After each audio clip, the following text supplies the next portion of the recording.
दोस्तों आज हम एक्सप्लेन करने वाले हैं हाल ही में आई मूवी लैला को, जो कि आपको जरूर पसंद आएगी। इसलिए वीडियो को भी लाइक कर दीजिए। हम चलिए कहानी शुरू करते हैं। तो मूवी की शुरुआत में हमें सोनू नाम के बच्चे और उसकी माँ को दिखाया जाता है, जिसकी माँ एक मेकअप आर्टिस्ट थी और वो शादी में जाकर दुल्हन का मेकअप कर रही होती हैं। यहाँ सोनू एक किनारे बैठकर अपनी माँ को मेकअप करते हुए देख रहा था। इसके बाद सीन कुछ साल बाद शिफ्ट होता है, जहां सोनू की मां सोनू को एक पार्लर की दुकान गिफ्ट करती है। इसे देखकर सोनू काफी ज्यादा खुश हो जाता है और वो अपना काम शुरू कर देता है। फिर देखते ही देखते सोनू इतना ज्यादा फेमस हो जाता है कि शहर की सारी लेडीज सिर्फ सोनू से ही मेकअप करवाने आती हैं और अब सोनू काफी बड़ा भी हो चुका था। सोनू के मेकअप की स्किल को सुनकर अब बहुत दूर दूर से लेडीज अपना मेकअप करवाने आ रही थी। हालांकि उन सभी लेडीज के पति सोनू की वजह से काफी परेशान हो चुके थे, क्योंकि उनकी बीवियां उनकी आधे से ज्यादा सैलरी सोनू के पार्लर में जाकर उड़ा देती थी। फिर एक रात सभी आदमी मिलकर शराब पीते हैं और सोनू को गालियां देने लगते हैं कि उसने हमारा जीना दुश्वार कर दिया है और ऐसा ही चलता रहा तो हमारी बीवियां हमारी नहीं रहेंगी। जिस पर वहीं बैठा एक आदमी इस मामले में खलील की मदद लेने के लिए कहता है। दरअसल खलील एक गुंडा था और वो सुपारी लेकर लोगों को मारने का काम करता था। अब सारे आदमी मिलकर खलील को अपने पास बुलाते हैं और उसे सोनू को मारने की सुपारी देते हैं। साथ ही वो एडवांस पेमेंट देकर उसे कहते हैं कि हमारा नाम बाहर नहीं आना चाहिए। इसके बाद अगले दिन सोनू के पार्लर पर फिर से लेडीज की भीड़ लग जाती है। तभी सोनू के पास उसकी रेगुलर कस्टमर ज्योति आती है, जो उसे उदास होते हुए कहती है कि मुझे सिर्फ आईब्रोज बनवानी है। इस पर सोनू उससे उसकी परेशानी का कारण पूछता है। तब ज्योति बताती है कि उसके पति का खाने में डालने वाला ऑयल का बिजनेस है, लेकिन अब वो बिल्कुल ठप हो चुका है और कोई भी उसे खरीदना नहीं चाहता। जिसकी परेशानी को सुनकर सोनू ज्योति को एक आइडिया देता है और उस ऑयल के पैकेट के ऊपर सोनू की फोटो लगाने के लिए कहता है, ताकि उसकी बिक्री बढ़ सके। जिस पर ज्योति उसे बताती है कि उनके पास इतना पैसा भी नहीं है कि वो पैकेजिंग करवा सके। तब सोनू बिना कुछ बोले ज्योति के अकाउंट में 2 लाख रुपए ट्रांसफर कर देता है कि जाओ एक बार ये आइडिया ट्राई करके देखो। जिसके लिए ज्योति उसे शुक्रिया बोलकर चली जाती है। अब उसी वक्त सोनू के पार्लर में एसआई की जीएफ प्रीति आ जाती है, जो अपने बॉयफ्रेंड के नाम पर फ्री में मेकअप करवाने के लिए कहती है। इस पर वहाँ का एम्प्लॉय सारी बात जाकर सोनू को बताता है। तब सोनू उसे कहता है कि तुम उस एसआई की बीवी कमला को यहाँ बुला लो, वो खुद ही सब संभाल लेगी। जिसके बाद एम्प्लॉय ऐसा ही करता है और कमला पार्लर पहुंचकर प्रीति को मारने लगती है। साथ ही वहीं खड़ी जनता मोबाइल पर लाइव आकर ये सारा ड्रामा दिखा रही थी। अब ये लाइव फुटेज देखकर एसआई भागकर इनका झगड़ा रुकवाने के लिए उनके पास पहुंच जाता है। तब ये दोनों उल्टा एसआई को ही गालियां सुनाकर वहां से चली जाती हैं और कमला जाते जाते सोनू को इतना बड़ा सच बताने के लिए शुक्रिया कहती है। तब ये बात जानकर एसआई समझ जाता है कि इन सब के पीछे सोनू का ही हाथ था, इसलिए वो उसे मारने के लिए आगे बढ़ने लगता है। पर तभी वहाँ खड़ी उसकी बहनें मोबाइल लेकर एसआई के सामने खड़ी हो जाती हैं और ना चाहकर भी एसआई को वहाँ से जाना पड़ता है। हालांकि एसआई की काफी ज्यादा बेइज्जती हो गई थी। वहीं दूसरी तरफ हमें खैदी नाम के गैंगस्टर को दिखाया जाता है, जो अपने बेटे के लिए बहू ढूंढ रहा था, लेकिन उसे पंडित की लाई एक भी लड़की पसंद नहीं आती। जिस पर वो पंडित खैदी से पूछता है कि आपके बेटे के लिए कैसी लड़की चाहिए। तब खैदी उसे बताता है कि वो चिरंजीवी का बहुत बड़ा फैन है। उसके घर में सभी लोगों के नाम चिरंजीवी की मूवी से रखे गए हैं, तो उसकी बहू में भी चिरंजीवी जितना तेज होना चाहिए। उसकी बात सुनकर पंडित मन ही मन खैदी को एक पागल समझ लेता है। इसके बाद हमें खैदी के बेटे रुस्तम को दिखाया जाता है, जो एक आदमी को मार रहा था। दरअसल उस आदमी ने रुस्तम को बीच बाजार में काफी कुछ कह दिया था, इसलिए वो उसे पीटे जा रहा था। फिर रुस्तम जैसे उस आदमी को मारने लगता है, उसका एक आदमी आकर रुस्तम को बताता है कि बाप जी को आज भी आपकी शादी के लिए लड़की नहीं मिली। जो बात सुनकर रुस्तम का गुस्सा दुगना हो जाता है और वो उस आदमी को भेड़ों के बीच में फेंक देता है। वहीं दूसरी तरफ सीन एसआई की तरफ शिफ्ट होता है, जो एक बार में बैठकर किसी से रिश्वत ले रहा था। तभी वहां बैठा खलील आकर एसआई को भड़काने लगता है कि सर मुझे पता है आपको सोनू पर बहुत गुस्सा आ रहा है और सोनू के खिलाफ बहुत सारे लोगों ने मुझे सोनू को मारने की सुपारी दे रखी है। अगर आप चाहो तो मैं आपके लिए भी उस सोनू को जान से मार सकता हूँ। जिसकी बात सुनकर एसआई रिश्वत के लिए सारे पैसे उस खलील को दे देता है।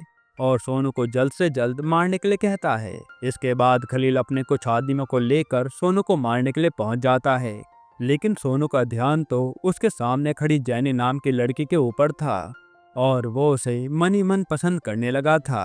तभी खलील फिर से सोनू को मारने का ट्राई करता है, लेकिन इस बार सोनू को गुस्सा आ जाता है और वो उन लोगों को पीट कर जैनी के पास चला जाता है। फिर वो डायरेक्ट जैनी को अपने दिल की बात बताता है कि मुझे तुम पसंद हो, जिस पर जैनी उसे डांट कर वहां से चली जाती है। फिर अगले दिन सोनू जैनी के बारे में सारी इन्फॉर्मेशन निकाल कर उसके पास पहुंच जाता है, जो एक जिम में ट्रेनर थी। तब सोनू जैनी से ये जिम ज्वाइन करने के बारे में पूछता है। इस पर जैनी उसे बताती है कि तुम चाहकर भी इस जिम में एक्सरसाइज नहीं कर सकते, क्योंकि ये जिम सिर्फ फीमेल्स के लिए है। तब सोनू वहाँ खड़ी जिम ओनर को अपने पास बुलाता है, जो सोनू की ही रेगुलर कस्टमर थी। फिर सोनू के कहने पर जिम की ओनर सिर्फ सोनू के लिए अपना रूल बदल देती है और जैनी से सोनू को ट्रेन करने के लिए कहती है। तब जैनी को ना चाहकर भी अपने ओनर की बात माननी पड़ती है। इसके बाद जैनी सोनू को कल सुबह ग्राउंड पर मिलने के लिए कहती है कि बाकी की एक्सरसाइज हम कल करेंगे। फिर उसके अगले दिन सोनू जैनी के कहने पर ग्राउंड पर पहुंच जाता है और जैसा जैसा जैनी कहती है वो सारी एक्सरसाइज भी कर लेता है। यहाँ तक कि वो उसके कहने पर ग्राउंड के राउंड भी लगाता है, वो भी जैनी को उठाकर। इससे जैनी आज सोनू से काफी इम्प्रेस्ड हो जाती है। फिर अगले दिन जैनी जिम में सोनू को सॉरी बोलती है और उसे किस कर लेती है। यहीं से इन दोनों की लव स्टोरी शुरू हो जाती है। अब उसके कुछ दिन बाद सोनू के पार्लर में ज्योति अपने पति को लेकर आती है और सोनू की फोटो के साथ वो पोस्टर दिखाती है, जिसके बाद हर जगह उस कुकिंग ऑयल के पोस्टर लग जाते हैं और देखते देखते सारी लेडीज उस कुकिंग ऑयल को खरीदने लगती हैं, क्योंकि ज्यादातर लेडीज तो सोनू को जानती ही थी। फिर एक दिन सोनू जैनी को अच्छे से तैयार करके अपने चाचा से मिलवाता है, जो मुस्लिम थे, और सोनू जैनी को बताता है कि उसके माता पिता बहुत साल पहले मर गए थे और उसके बाद इन्होंने मेरा अपने बेटे की तरह ख्याल रखा था। खैर सोनू के चाचा को भी जैनी पसंद आती है और वो उसे अपनी दुकान से एक साड़ी गिफ्ट करते हैं। फिर यहाँ से जाते समय सोनू को जैनी के साथ वही खड़ा एसआई देख लेता है और वो इन दोनों के पास आकर जैनी से अश्लील बातें करने लगता है। तब ये बातें सुनकर सोनू को एसआई पर गुस्सा तो बहुत आता है और वो उसे मारने के लिए गाड़ी से उतरता है। पर तभी सोनू के चाचा आकर एसआई को कहते हैं कि आप तमीज से बात करिए। तब एसआई गुस्से में चाचा को धक्का दे देता है। ये देखकर सोनू एसआई के ऊपर ही हाथ उठा देता है। तभी वहाँ खड़े सभी मोहल्ले के लोग मिलकर एसआई को मारने लगते हैं। वहीं दूसरी तरफ खलील सोनू को मारने के लिए रुस्तम की मदद लेने के लिए उसके अड्डे पर जाता है और वो रुस्तम को सारी बात बताता है कि इस लड़के ने पूरे शहर की लड़कियों के ऊपर जादू कर रखा है और वो सभी इसी के पास आकर मेकअप करवाती हैं। जिसकी बात सुनकर रुस्तम के दिमाग में सोनू को मारने की जगह उससे मदद लेने का आइडिया आता है और वो अपने एक आदमी से सोनू के यहाँ सारी कुंवारी लड़कियों को उठाकर लाने के लिए कहता है। इधर सोनू के पार्लर में एक माँ अपनी बेटी को लेकर आती है, जिसकी बेटी इतनी काली थी कि उससे कोई भी शादी करने के लिए हाँ नहीं कर रहा था। इसलिए वो सोनू से उसकी बेटी को गोरा करने के लिए कहती है, क्योंकि आज लड़के वाले देखने आने वाले हैं। इसके लिए सोनू पहले तो साफ इनकार कर देता है कि मैडम आप मुझे बहुत बड़ा काम दे रही हैं, आपकी बेटी का रंग बहुत काला है और अगर मैंने मेकअप करा तो आपकी बेटी के रंग में जमीन से आसमान तक का अंतर पड़ जाएगा। इस पर उसकी माँ कहती है कि आप फिर भी मेकअप कर दीजिए। जिसके बाद सोनू उस लड़की का मेकअप करना शुरू कर देता है। पर तभी उसे बाहर से कुछ आवाजें आने लगती हैं और वो बाहर देखने जाता है तो वहाँ रुस्तम के गुंडे मिलकर सभी कुंवारी लड़कियों को अपने साथ ले जा रहे थे। तब सोनू उन सभी गुंडों को मारकर वहाँ से भगा देता है। पर तभी रुस्तम का एक गुंडा रुस्तम को कॉल करके सोनू के पार्लर पर बुलाता है।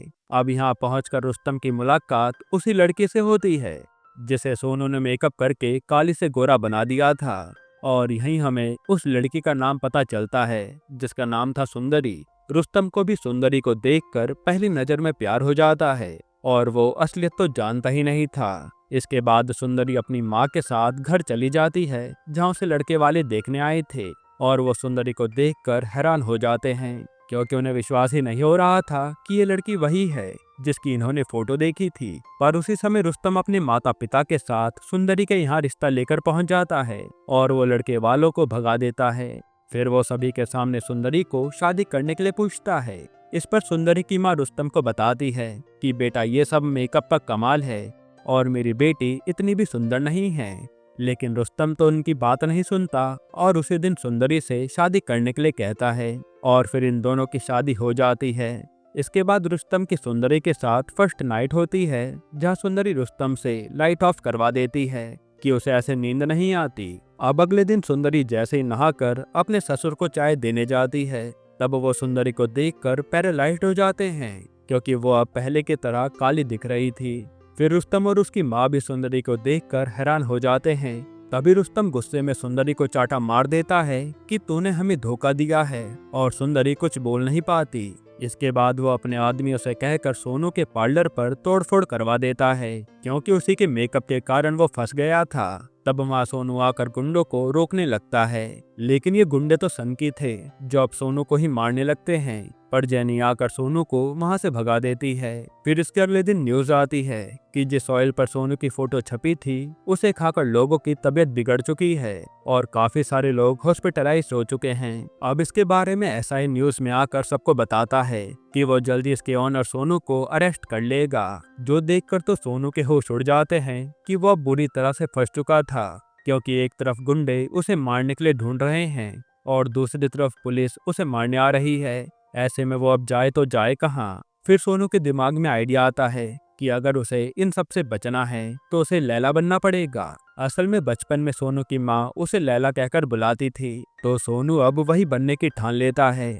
जिसके बाद हम देखते हैं कि सोनू अपना इतना अच्छा मेकओवर करता है कि कोई भी उसे पहचान नहीं पाता कि वो एक लड़का है। वहीं दूसरी तरफ सीन रुस्तम के घर पर शिफ्ट होता है, जहां सुंदरी अपने ससुर की बहुत अच्छे से देखभाल कर रही होती है और वहीं बैठा रुस्तम अपने पिता को कोसने लगता है कि मैंने मेकअप के झांसे में आकर सुंदरी से शादी कर ली थी, लेकिन आपको तो पूरा देख परख कर मेरी शादी करवानी चाहिए थी ना। जिस पर वहीं बैठी रुस्तम की माँ दोनों बाप बेटों को समझाती है कि तुम्हारे नसीब में जो था तुम्हें वही मिला है, अब तुम्हें इसी के साथ अपनी जिंदगी निकालनी है। उनकी बातें सुनकर रुस्तम को गुस्सा आ जाता है और वो घर से बाहर निकलकर अपने आदमियों से कहता है कि उस सोनू को मेरे सामने जल्दी लेकर आओ, उसे तो मैं छोड़ूंगा नहीं। पर तभी उसकी नजर सामने लगे बैनर पर पड़ती है, जिस पर लिखा था कि सोनू का पार्लर अब लैला नाम की औरत ने खरीद लिया है और आज उसकी ओपनिंग है। ये देखकर रुस्तम को गुस्सा आ जाता है और वो उसको रोकने के लिए वहाँ पहुँच जाता है। फिर जैसे ही वो लैला को देखता है तो देखता ही रह जाता है, क्योंकि लैला काफी सुंदर लग रही थी। फिर वो अपना गुस्सा भुलाकर उसी के साथ फ्लर्ट करने लगता है। तब लैला भी उसमें उसका साथ देती है। इसके बाद रुस्तम अपने घर पहुंचकर अपनी माँ से बताता है कि उसे लैला नाम की लड़की से प्यार हो गया है और वो उससे शादी करना चाहता है। ये बात सुनकर रुस्तम की माँ उसको मारने के लिए उसके पीछे भागती है कि पहले ही शादी करके तूने मेरे पति को पैरालाइज करवा दिया है, अब क्या दूसरी शादी करके अपने बाप को मारना चाहता है। इस पर वहीं खड़ी सुंदरी अपनी सास को समझाती है कि अगर उन्हें प्यार हो गया है तो आपको एक बार उस लड़के से मिल लेना चाहिए, क्या पता वो मेरे से अच्छी हो। वहीं दूसरी तरफ बहुत सारी लेडीज सोनू के मेकअप के बिना मुरझाई हुई सी लग रही थी। साथ ही वो सब मिलकर उस लेडी ज्योति को गालियां देने लगती है कि बताओ, एक तो सोनू ने उसकी मदद करी और अब मुसीबत आई तो वो पुलिस के सामने आकर सच भी नहीं बता रही। पर तभी वहाँ बैठी एक लड़की के पास मैसेज आता है कि अगर सोनू से मिलना है तो इस जगह पर पहुँच जाओ। जिसके कहने पर सारी लेडीज सोनू से मिलने उस जगह पर पहुंच जाती है। तब लैला अपनी विग उतार कर सभी को बताती है कि मैं ही सोनू हूँ। ये देखकर सभी लेडीज की जान में जान आती है और वो सोनू से पूछने लगती है कि वो एक पार्लर के लिए अपनी जान को जोखिम में क्यों डाल रहा है। इस पर सोनू उन्हें अपने पास्ट में बीती कहानी को सुनाता है कि मेरे माँ पिता में अक्सर झगड़े हुआ करते थे और पिता कई साल पहले हमें छोड़कर चले गए थे। इस वजह से हम अपने घर का रेंट भी नहीं भर पाए और मकान मालिक ने आधी रात को हमें घर से निकाल दिया था। इसके बाद हमें अब्दुल चाचा ने अपने घर में रहने के लिए जगह दी और फिर घर चलाने के लिए मेरी माँ ने मेकअप का काम करना शुरू कर दिया और फिर कुछ सालों बाद उन्होंने मुझे ये पार्लर की दुकान खोल कर दी थी।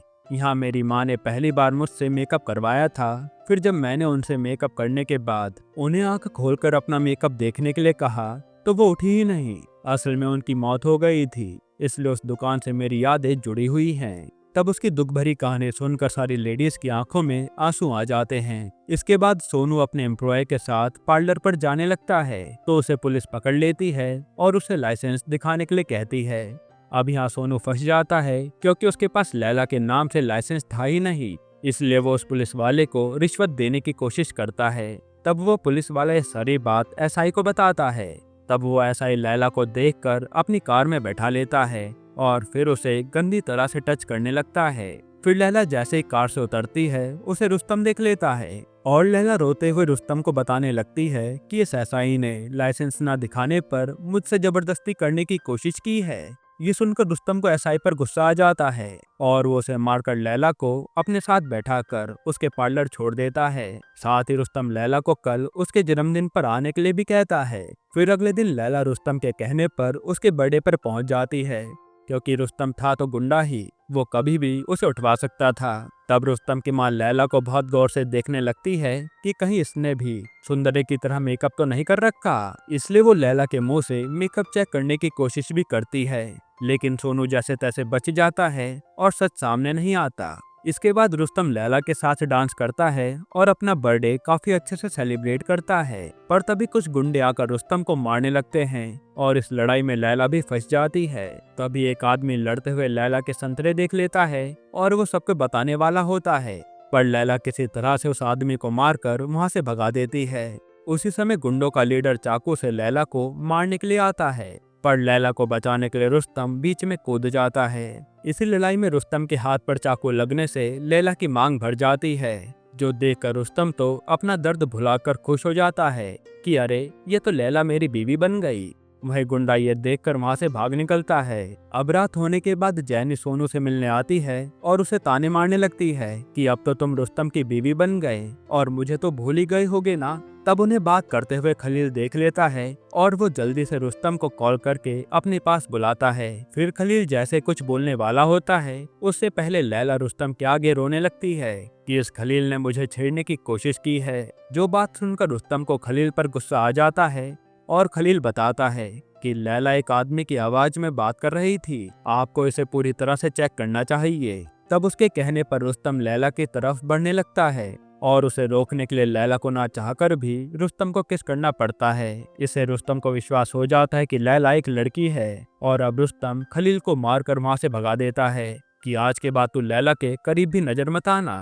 अब उसके अगले दिन लैला पुलिस स्टेशन जाकर एसआई से मिलती है और अपनी बातों में उसे फंसाने लगती है कि उस रात में रुस्तम को देखकर डर गई थी, वरना मैं तो सिर्फ आपसे ही प्यार करती हूँ। साथ ही लैला एसआई को अपनी बातों में लाकर ज्योति और उसके पति नागार्जुन से मिलवाने को कहती है। इसके लिए वह एसआई भी मान जाता है और लैला को अगले दिन एक ढाबे पर बुलाता है। इसके बाद लैला वहां से अपने पार्लर पहुंच जाती है। वहीं रुस्तम को पता चलता है कि लैला उस एसआई से मिलने थाने गई थी, इसलिए वो लैला के पार्लर आते ही उन दोनों की शादी का कार्ड दे देता है कि अब हम दोनों शादी करके खुश रहेंगे।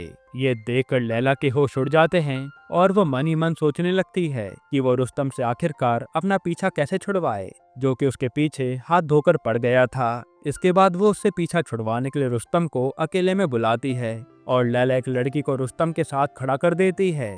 फिर वो रुस्तम को उस लड़की के साथ देखकर ऐसा नाटक करती है कि रुस्तम उसे धोखा दे रहा है और इस तरह से वो उसे चीटर बोलकर ब्रेकअप कर लेती है। और यहाँ रुस्तम बस देखता रह जाता है कि ये सब हुआ क्या। इसके बाद रुस्तम रोते हुए अपने घर पहुंचता है, जहाँ सुंदरी उसे शांत कराती है और सीन इतना रोमांटिक हो जाता है कि वो दोनों इंटीमेट हो जाते हैं। फिर अगले दिन रुस्तम लैला के नाम का टैटू छपवा कर उसके पार्लर पहुंच जाता है और वो कहता है कि संडे हम दोनों की शादी है।